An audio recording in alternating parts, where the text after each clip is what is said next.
Hey, thank you for doing this. I appreciate it. Yeah, no worries. Summer's going by so fast, but I'm looking forward to getting out there and with my band and yeah, it Yeah, should be that'll be a lot of fun. When was you were in Vancouver with Nick Lowe, right? Just before the summer? just actually June. Oh, June. I think the first week of June or something. Yeah. How was that?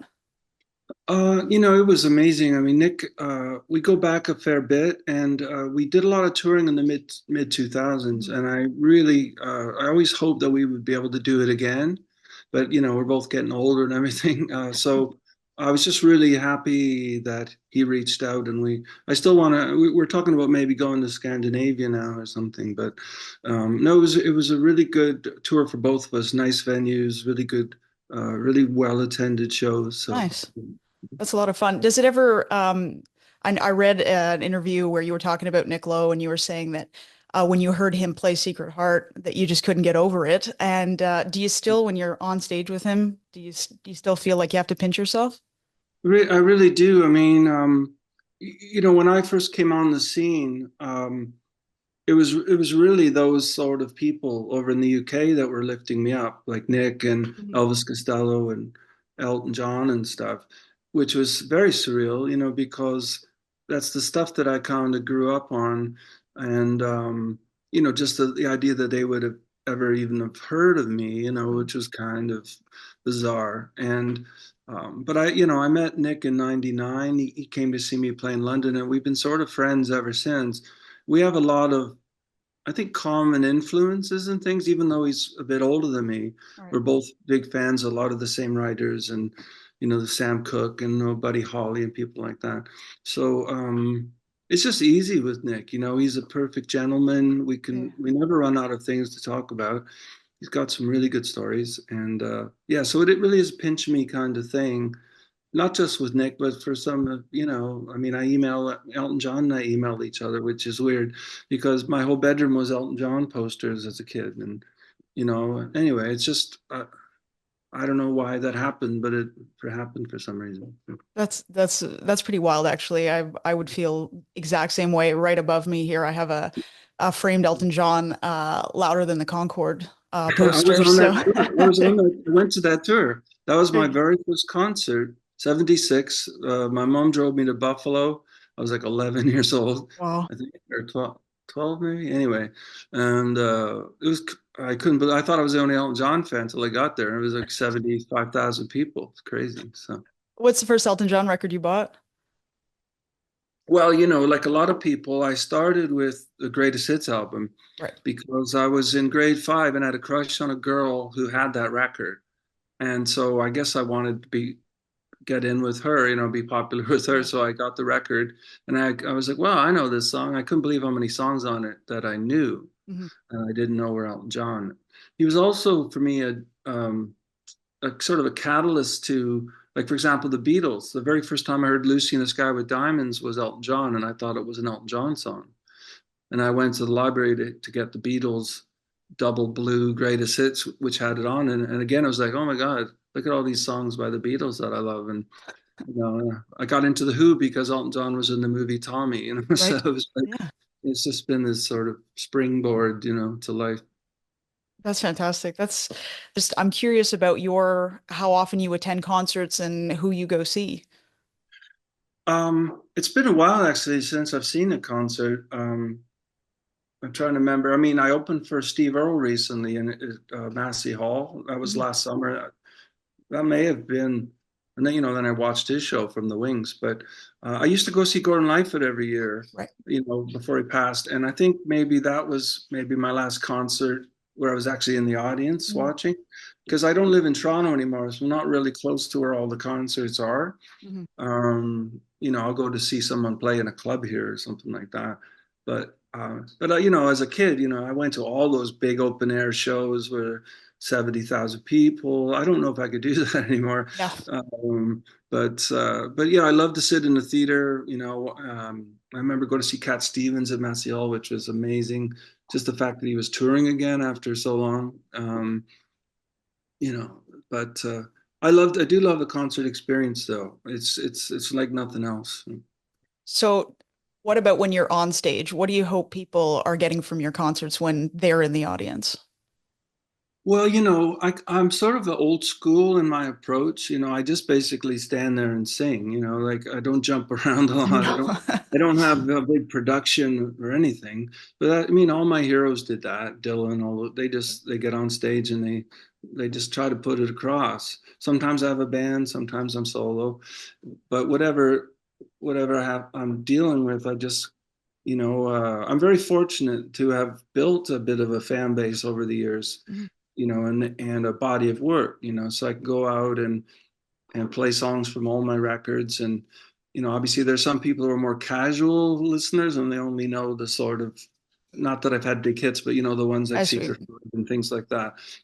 But in general, I can play pretty much, whatever I'm feeling at the time. And people seem to appreciate it. But it is just about the music. I try to sing on key. I try to be engaging. I want the concert to have a kind of a good pace to it, but I'm not Freddie Mercury or anything. I mean, I wish I could, be like those guys, but it's just not going to happen. So, Well, I can tell you that there are some pretty excited fans because we've received a few phone calls of a little bit of a Ron Sexsmith fan base here that are like, we're coming. We need to be front row. Please make sure. So I know that you're probably aware of that, but yeah, it'll be fun. I wasn't aware. Thanks for telling me. Oh, I yeah, never know about all the people. Sometimes will say, "Oh, your song dance or first dance at our weddings." Would have no way of knowing, unless right. somebody would tell me. So it's nice to know.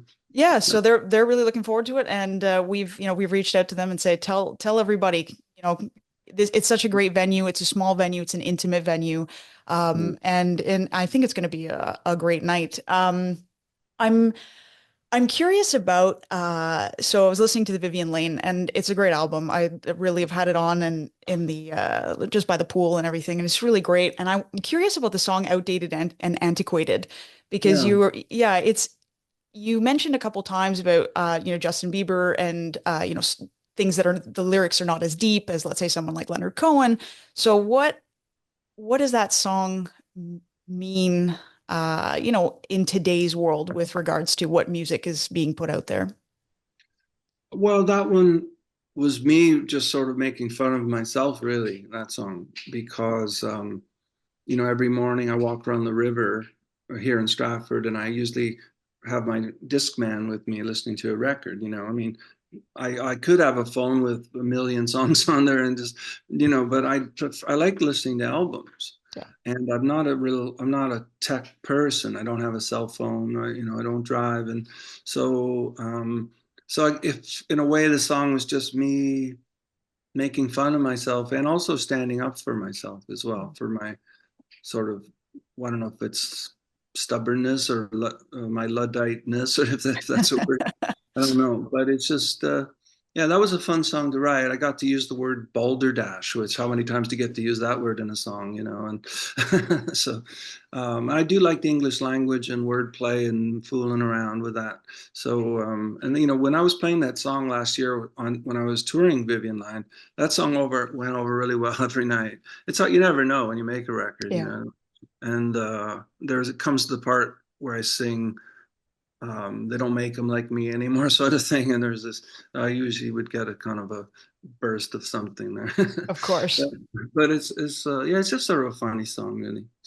It's a fun song because I have to agree. I mean, I follow you on Twitter and you're posting your albums that you choose, and I every time I see a tweet come up, I'm like, oh, what are you listening to? Because sometimes, every once in a while, I'll go, oh, I haven't listened to that in a long time, and I'll pull it out and I'll listen to it myself because I feel the same way about, Mhm. return to analog and people wanting to listen to albums. And when you put out an album, are you hoping that people are going to pick up the album and listen to it from start to finish, or are you okay with people just coming in on Spotify and picking through a couple songs? Um, I, I like to think that people will listen to a record like they would watch a movie or read a book or something, because I do put a lot of thought into the sequencing of it. And, this song is here for a reason, that's why, I'm thinking about the tempo, and also you want the record to have a nice flow. And it's like, you can't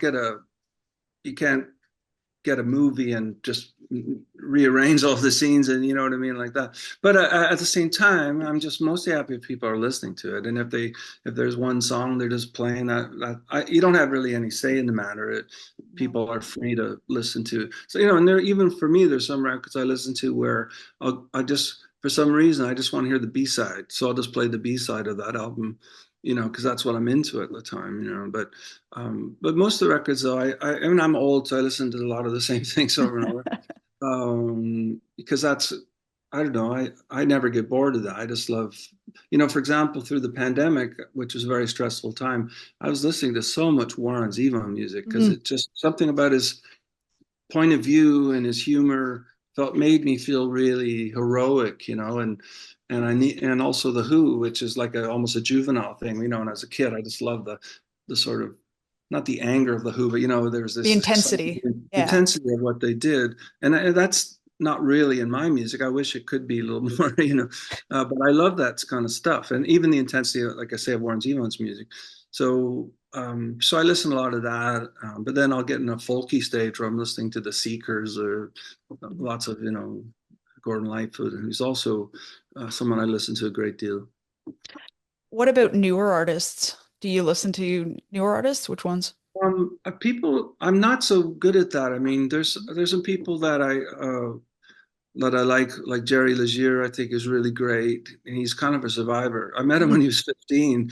He was working at a hardware store, and he gave me his cassette, and he said, "You need to hear this." You know, like I was I don't know, in my 30s. I was already about 4 or 5 albums in. You know, and I something about his confidence. I said, okay, I'll give this a listen. And so it's great to see him so many Mhm. years later. He's making records, and a very difficult business Yeah. to it's to make that kind of music, and but he's sort of making inroads. You know, and I like him. And there's a band from Scotland I like a lot called Hardwick Circus. There's once I get off from here, I'll think about 100 other people who are I really like, but it's hard sometimes because I draw a blank. Yeah. But no, I mean, there's no shortage of great music, but obviously, I'm a little set in my ways, and I really like melody, and I like an artist who with a point of view, and and there's some music out there that I can tell it's really good, but it doesn't speak to me in a sort of soul nutritional way, you know, Yeah, I um, understand. which as it should be, you know, like. But then someone will turn me on to, so hey, check this out, and I'll go, wow, that's really good. And but I don't. I, music tends to find me more than I go out and look for it, you know. So. How do you feel social media has changed the way people record music, the just the music landscape in general? I kind of, in a way, I wish it had never been invented. You know, I mean, obviously, I'm on Twitter, and which I hope to get off someday. But um, you know, I had email, and it certainly made some things easier. But I think the discourse online is pretty nasty sometimes. It's all of a sudden everyone has, I mean, everyone always had an opinion, but now you got to listen to everyone's opinion. Where before, growing up, if someone had an opinion, they were on television because they were knowledgeable on that subject, and they could, you know, and you think, oh, well, he's smart, he knows what he's talking about. But now it's just like there's so much misinformation. And in terms of the music industry, it's great on one hand because there's so many avenues that you can put your music out now. Right. Before you had to bother record companies until they signed you, or find an indie label. Now you can make your own label and put it out online, and but it also means there's way more music than there ever was before. So it's really hard to keep track, and it's hard to break through Right. all that. So I'm very lucky to have gotten in the door when I did, Mhm. sort of at the tail end of the music industry, where I was able to build a fan base and have a body of work. So I would be lost if I was starting it now. I would not have a clue how to go about it. But obviously these days all the young artists are so tech savvy, you know. Yeah. And when you're young, you look better, and all you know all the kind of stuff you can really put it across. But it's hard. Like I say, my friend Jerry Legier, he's just been plugging away for years, and it's hard, you know, because it the money's not there for records, the money's not there for touring, the the people's attention spans are way shorter than they used to be. Um, so there's so many more things competing for your attention. So I remember one of my, I always listen to it every year is Maybe This Christmas. It has to be one of my favorite songs ever. I just think it's such a beautiful melody, just such beautiful lyrics. And I remember hearing it for the first time when it played on the OC, yeah. that teen drama. So I'm curious as to how that happened. Well, at the time I was on a label called Network, which was, Sarah McLachlan and all those people. I think I did 2 albums for Network. And I think not long after they put out my first album, someone told me, "Hey, we're doing a Christmas album. And do you have anything to submit?" And Coldplay is going to be on it, and Bare Naked Ladies, and all these other network acts. And I just written a song at that time, or maybe a year before or something. And I go, "Yeah, I got a song actually." So we went in, and the demo, I mean, the recording we did was quite crude. We just, I don't know, probably took about half an hour. And it was just me and Don Kerr playing on it. And we handed it in, and then lo and behold, it becomes the name of the album, Maybe This Christmas, and had all these other people on. Now I can't remember who was on it, but that song, it's gone on to, it's become my most covered song. Really? It's like, no pun intended, but it's like this evergreen. Every year people it gets covered in different languages. And so I remember the OC. That's also may have been one of the first sort of television placements I had. I think I had another thing on Dawson's Creek Mhm. once or something, and Scrubs, I remember. But yeah, OC. But that obviously that episode, it got a lot of traction for that song. But it's funny because the melody for that song I had kicking around since maybe 98, 1998, 97. For the longest time, I thought maybe it was just an instrumental. And then I actually wrote it on Christmas Day, the year 2000. Or maybe 2001. Yeah, I think it was 2000. Yeah. And I was feeling that way, because Christmas is I wanted to write a song about Christmas that wasn't all holly jolly, because I mean, it's a happy time, but for a lot of people, it's a sad time. A lot of people have family issues and Yeah. people who are estranged, and I wanted to write about forgiveness, and which there seems to be short supply of these days. There's a lot of, you know what I mean, puritanical sentiments and things like that. So I wanted to write a song that was about forgiveness and about Christmas. Yeah, it's a beautiful song. I always have it. I wish I could own it on vinyl. It's not, I don't think it's available on vinyl, but I would like I to. would. I'm gonna take it back to Paul McCartney just selfishly because I'm a huge fan and I just want to know you've spoken about meeting him. And I'd like to know that story. Well, to make a long story short, I was touring in the UK, opening for a band called Squeeze, Yeah. who have a lot of great hits and stuff. And Chris Difford happened to live just down the road from McCartney. And so, it was interesting because I would tour some days with Glenn. And then the other days I would travel with Chris. They never traveled together. Right. So I really got to kind of know them, individually. And then, anyway, it was one night after a show. We were driving. He invited me to stay at his place because it was a Sunday night, and so I canceled my hotel. And on the way there, he had said, "Hey, you never guess who lives up that street?" And I just thought, I don't know, Paul McCartney. I just sort of thought of the biggest person, and it was. So the next morning, I mean, I couldn't sleep that night because he had mentioned maybe we'll go over there the next day. So when I woke up, I was up hours before him with excitement. And he finally woke up and he said, "Should I call over?" And I was like, "Well, sure. I mean, if you have their number, I don't know." So he called them and they invited us over for breakfast. Linda was still there, and his kids, some of his kids, James and Mary, were there, and their dogs running around. So we just went in. It was so surreal. I mean, at the time he was 53, so I mean, I'm older than him now, than that now. And so I sat right across from him at the kitchen table, and Linda sat kind of here to my left.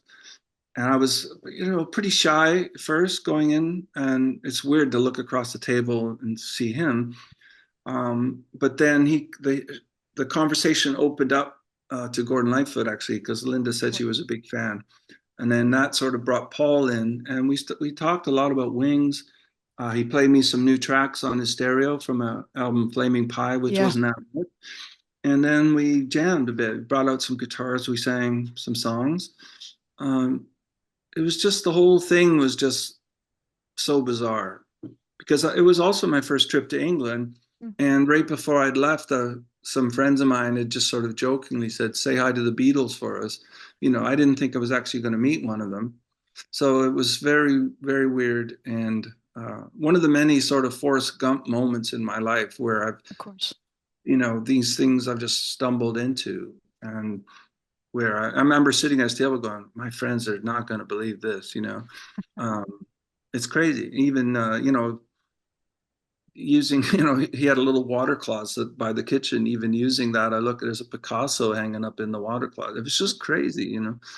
But and I haven't met him since. It was just that one time. But he was very nice to me and he said some nice things later. Uh, but it's definitely one of the best days of my life. It's exciting to meet anyone like that. But the Beatles have a special Of glow course. all the I met Ringo too once, and that was really exciting. But yeah, but it's not really anything. And you're not going to replace them. It's not Right. like not just the Beatles, but in the next 10 years. I mean, we're going to lose some really great people, and it's very scary, I think, for me. And yeah, I'm just so lucky to have been born at a time where I can experience all these great artists, and see them, most of them live. It's actually a bit of a bittersweet thing because I feel the same way as you do, where I've been very, very lucky to see most of these artists perform live. And is it better to have seen them and then lose them? Absolutely, but it is a bittersweet thing for sure. Yeah, I'm curious about just because we're talking about Paul McCartney, he once mentioned that God Only Knows is the most perfect song in his eyes. What's a yeah. song you wish you had written? Ooh. Well, I think one of the most beautiful songs I've ever heard was called "The Kiss" by Judy Sill. Okay. I don't know if you know that I song. probably do, but it's not ringing a bell right at this I moment. would say after this interview, run to wherever you listen to Yeah. music, put the headphones on, Yes. put on "The Kiss" by Judy Sill. I just think nobody's written a better song. It's so spiritual and beautiful, and it's song you can't even really listen to it, I think, without crying in a way. It's such a beautiful, poetic, melodic song. And she was kind of a bit of a tortured soul. I don't know if there's a documentary about her out right now. She only made like two albums really, and then you know passed away in the '70s. But Right. that song I think is one that would, if I could write one song like that, which I don't think anyone else has actually. Right. But God Only Knows is up there for sure. I mean, Mm. I think I always compare Judy Sill a bit to Brian Wilson because they're both very ambitious melodically and have almost classical Mm. leanings in their chord progressions, and the songs go places that you just don't expect. And she's very influenced by Bach and Interesting. by William Blake's Mhm. poetry. It's Yeah. just this crazy mixture of things. But yeah, God Only Knows. Times They Are Changing by Bob Dylan. I mean, Yeah. that song is like, recently I was in a taxi uh, going across town in Toronto, and I get in the car, and there's Jamaican woman driving. I don't know what radio station she had on, but they were playing some great music. And then at one point, Times They Are Changing came on by Bob Dylan. And we, both of us, just sat in silence for the rest of the ride as the song played out. And it ended just as I was getting to my destination. And she said, they don't write songs like that anymore, And I was like, no, they don't. Like it's just amazing. He was channeling something. It's interesting the power that music has to stop people in their tracks, no matter where. And it evokes, lyrics and music are so evocative and it can take you right back to a certain place in time. So it's pretty cool. It's pretty powerful. No, it's powerful, there's those type of songs. I like "Start Me Up" by the Stones. I mean, Yeah. even I mean, it's just like you need different things happening and different kinds of songs to if you want to rock out sometimes, or you want something Yeah. that's going to change your way of thinking or make what I mean. So that's what's great about music. There really is something for every mood that you're in, and for everyone. And also when I write too, my own albums, I don't want to be the master of one emotion. I want to write, uh, all the full range of human experience. And obviously there are some artists like Nick Drake tends to write this kind of certain thing, and he's so good at it. Elliott Smith was a bit Mhm. like that too, but my heroes are more like Randy Newman and Right. John Lennon, Ray Davies. They would have these beautiful songs rip your heart open, and then they'd have these angry songs or funny songs or and those are the people I've always gravitated towards. Yeah, oh man, that's so cool. What's on the turntable tonight? Good question. We were so busy now because I have a big show coming up here where I live next week. But yeah, I mean, yeah, good question. I don't know what's on there. So, Okay. but it's usually on the weekends where I have I listen to a lot of records more. Right. But um, yeah, I was trying to think what I was listening to last, but I can't see my stereo from here. But I was listening to records the other night. So, Just one more question for you. As we prepare for the show in on September 21st, what do you want audiences to know going into the show? What to expect? Yeah, well, just give us a little preview. well, I'm going to have my trio, Don Kerr, who I've been playing with since '87, who's a great singer, great drummer. Jason Mercer, who've also been playing with since, well, I guess since '95 we started on and off. And I'm trying to make it a very retrospective concert, being, in my 60th year. Um, so I'm playing songs from pretty much all my albums, but in a kind of sort of personal way. Mhm. Obviously, playing the songs, my most known songs, I suppose, as well, and trying to put it together in a way that it almost sort of, I mean, no one will pick up on this, but it almost sort of it tells a story, um, but it's interesting for me to look when I put all my albums together and you see, well, this is my life's work, and you can, I always, remember where I was at each step along the way. So for me, it's quite an emotional journey, when I play a concert because it's a lot of second guessing because you don't really know what people are hoping to hear. Right. You have this maybe idea that, oh, I think they'll want to hear this one or something. But for me, it's just it's just a very retrospective and personal show. And hopefully by the end of it, I'll have played songs that they might want to hear, and it'll be a good night out. So I'm sure it that's will. all. Yeah. I'm sure it will be. We're really, really looking forward to it. Thank you for your time. I really appreciate it. It was nice to share some stories with you. I won't take up any more of your time. I'm sure you're busy. So, yeah, I really appreciate it. No, I love the guitars back on your wall there too, though. Thank you. Yeah, just a Oh, look at couple. the Hofner bass too, eh? Wow. Yes, of Okay, course. okay, Oh, cool. kind of had to. Can't be a Well, Paul McCartney fan without it. well, my wife and I are very much looking forward to getting out there and playing for everyone. Hopefully, we can fill it. I've heard it's a very nice venue. We will fill it. I'm in charge of filling it. I love music. I love your music, and I'm gonna do my damn best to fill that hall. Oh, I should mention, I think we're Yeah, doing two sets with an intermission. I fantastic. think Yeah, that's what we're doing, right? Yeah, and a costume change if that helps sell a few tickets. So, I will make sure people are aware of that. all right, thank you. Thank you so much, Ron. Really appreciate it. Yeah, nice chatting with you. Nice chatting with you too. Bye. Yeah, bye now.